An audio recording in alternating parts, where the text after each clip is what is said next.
ಸಚಿವ ಹೆಬ್ಬಾಳ್ಕರ್ ವಿರುದ್ಧ ಆಕ್ಷೇಪಾರ್ಹ ಪದ ಬಳಕೆ ಮಾಡಿರುವಂತಹ ಆರೋಪಕ್ಕೆ ಸಂಬಂಧಪಟ್ಟಂತೆ ಮುಖ್ಯಮಂತ್ರಿ ಸಿದ್ದರಾಮಯ್ಯ ಅವರಿಗೆ ಈಗ ಈ ಪ್ರಕರಣದ ದೂರು ತಲುಪಿದೆ.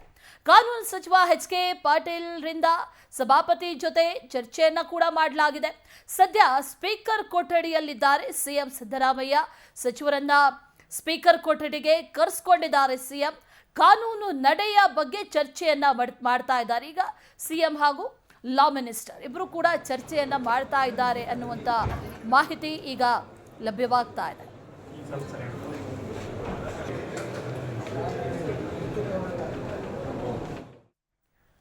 ಸಿಟಿ ರವಿ ಮತ್ತು ಲಕ್ಷ್ಮೀ ಹೆಬ್ಬಾಳ್ಕರ್ ಮಧ್ಯೆ ವಾಗ್ವಾದ ನಡೀತಾ ಇತ್ತು. ಈ ಸಂದರ್ಭದಲ್ಲಿ ಸಿಟಿ ರವಿ ಅವಾಚ್ಯ ಪದಗಳಿಂದ ನಿಂದಿಸಿದ್ದಾರೆ ಅಂತ ಪವರ್ ಟಿವಿಯ ಜೊತೆಯಲ್ಲಿ ಪರಿಷತ್ ಸದಸ್ಯೆ ಉಮಾಶ್ರೀ ಮಾತಾಡಿದ್ದಾರೆ. ಮಾತಿನ ಸಂಘರ್ಷವನ್ನ ನಮ್ಮ ಸದಸ್ಯರು ಕೇಳಿಸಿಕೊಂಡಿದ್ದಾರೆ. ಪ್ರಾಸ್ಟಿಟ್ಯೂಟ್ ಅನ್ನುವಂತ ಪದ ಬಳಸಿರೋದನ್ನ ಖಂಡಿಸಿದ್ದೇವೆ. ಸಿಟಿ ರವಿ ಅವರನ್ನ ಆ ಸ್ಥಾನದಿಂದ ಪದಚ್ಯುತಗೊಳಿಸಬೇಕು ಅಂತ ಪರಿಷತ್ ಸದಸ್ಯೆ ಉಮಾಶ್ರೀ ಮಾತಾಡಿದ್ದಾರೆ.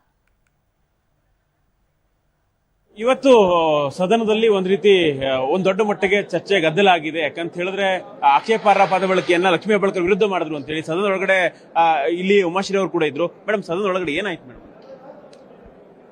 ಸದನದ ಒಳಗೆ ಇವತ್ತು ಕಲಾಪ ನಡೆಯುವಂತ ಸಂದರ್ಭದಲ್ಲಿ ಲೋಕಸಭೆಯಲ್ಲಿ ಅಮಿತ್ ಶಾ ಅವರು ಅಂಬೇಡ್ಕರ್ ಅವರನ್ನ ಬಹಳ ಕೇವಲವಾದ ಮಾತುಗಳನ್ನು ಆಡಿದ್ದಾರೆ ಅನ್ನೋ ಕಾರಣಕ್ಕೋಸ್ಕರ ನಾವುಗಳು ಅದನ್ನ ಪ್ರತಿಭಟನೆ ಮಾಡಿದ್ವಿ. ತತ್ಸಮಾನವಾಗಿ ಒಂದೆರಡು ನಿಮಿಷ ಕಲಾಪ ಮುಂದೆ ಹಾಕೋದು ಸಭಾಪತಿಗಳು. ತದನಂತರ ಪ್ರಶ್ನಾವಳಿ ಆಯಿತು. ಮತ್ತೆ ನಾವು ಅಂಬೇಡ್ಕರ್ ಅವರ ಬಗ್ಗೆ ಚರ್ಚೆಯನ್ನ ಮಾಡಬೇಕು, ಈ ವಿಚಾರವನ್ನು ಪ್ರಸ್ತಾಪ ಮಾಡಬೇಕು ಅಂತ ಹೇಳಿ ಡಿಮ್ಯಾಂಡ್ ಮಾಡಿದಾಗ ತಕ್ಷಣ ಬಿಜೆಪಿ ಅವರು ಕೂಡ ತಮ್ಮ ಫೋಟೋ ಕಾರ್ಡ್ಗಳ ಹಿಡ್ಕೊಂಡು ಅವರು ಕೂಡ ದೊಡ್ಡ ರೀತಿಯಲ್ಲಿ ಗದ್ದಲವನ್ನ ಎಬ್ಸಿದ್ರು. ಆ ಗದ್ದಲ ಆದ್ಮೇಲೆ ಮತ್ತೆ ಸಭಾಪತಿಗಳು ಕಲಾಪವನ್ನ ಮತ್ತೆ ತಾತ್ಕಾಲಿಕವಾಗಿ ಮುಂದೂಡಿದ್ರು. ಅದಾದ್ಮೇಲೆ ನಾವು ಕೆಲವರು ನಮ್ಮ ಒಂದು ಚರ್ಚೆ ಪರ್ಸನಲ್ ಆಗಿ ಯಾರು ಮಾತಾಡ್ಕೋತಿದ್ರು. ಈ ಕಡೆ ನೋಡಿದಾಗ ಸಿಟಿ ರವಿ ಅವ್ರಿಗೂ ಮತ್ತು ಲಕ್ಷ್ಮೀ ಹೆಬ್ಬಾಳ್ಕರ್ಗೂ ಮಾತಿನ ಸಂಘರ್ಷ ನಡೆದಿತ್ತು ಅಂತ ಅದನ್ನ ನಮ್ಮ ಕಾಂಗ್ರೆಸ್ಸಿನ ಕೆಲವು ಮೆಂಬರ್ಗಳು ಕೂಡ ಅದನ್ನ ಗಮನಿಸಿದ್ದಾರೆ, ಕೇಳಿಸ್ಕೊಂಡಿದ್ದಾರೆ. ಸೊ ಹಾಗಾಗಿ ಅವರನ್ನ ಬಹಳ ಕೆಟ್ಟ ಪದಗಳಲ್ಲಿ ಬಳಸಿದ್ದಾರೆ. ಅವಾಚ್ಯ ಶಬ್ದ, ಇವರು ಪ್ರಾಸ್ಟಿಟ್ಯೂಟ್ ಅನ್ನೋಂಥ ಪದವನ್ನು ಬಳಸಿದ್ದಾರೆ ಅನ್ನೋ ಕಾರಣಕ್ಕೋಸ್ಕರ ನಾವೆಲ್ಲ ಖಂಡನೆ ಮಾಡಿದ್ದೀವಿ ಮತ್ತು ಅದು ಅವರನ್ನ ಈ ಒಂದು ಸ್ಥಾನದಿಂದ ಪದಚ್ಯುತಿಗೊಳಿಸಬೇಕು ಅಂತ ಡಿಮ್ಯಾಂಡ್ ಮಾಡಿದ್ದಾರೆ. ನಾನು ಹೇಳಿಲ್ಲ ಅಂತೇಳಿ ಹೇಳ್ತಿದ್ದಾರೆ ಅವರು. ಯಾವ ಹೆಣ್ಮಕ್ಳು ತನಗೆ ತಾನೇ ನಾನು ಪ್ರಾಸ್ಟಿಟ್ಯೂಟ್ ಅಂತ ಅಂದ್ರು ಅಂತ ಯಾರು ಹೇಳ್ಕೊಳ್ಳೋದ್ರಿ. ಸ್ವಲ್ಪ ಮರ್ಯಾದೆ ಇರೋಂಥ ವ್ಯವಸ್ಥೆನಲ್ಲಿ ಏನೋ ಯಾವ ಹೆಣ್ಮಕ್ಳು ಹೇಳ್ತಾಳೆ ನಮಗೆ ನಾವೇ ಪ್ರಾಸ್ಟಿಟ್ಯೂಟ್ ಅಂದ್ರೆ ಯಾರ ಮೇಲೆ ಅವರು ಆರೋಪ ಮಾಡಕ್ ಬರ್ತದೆ?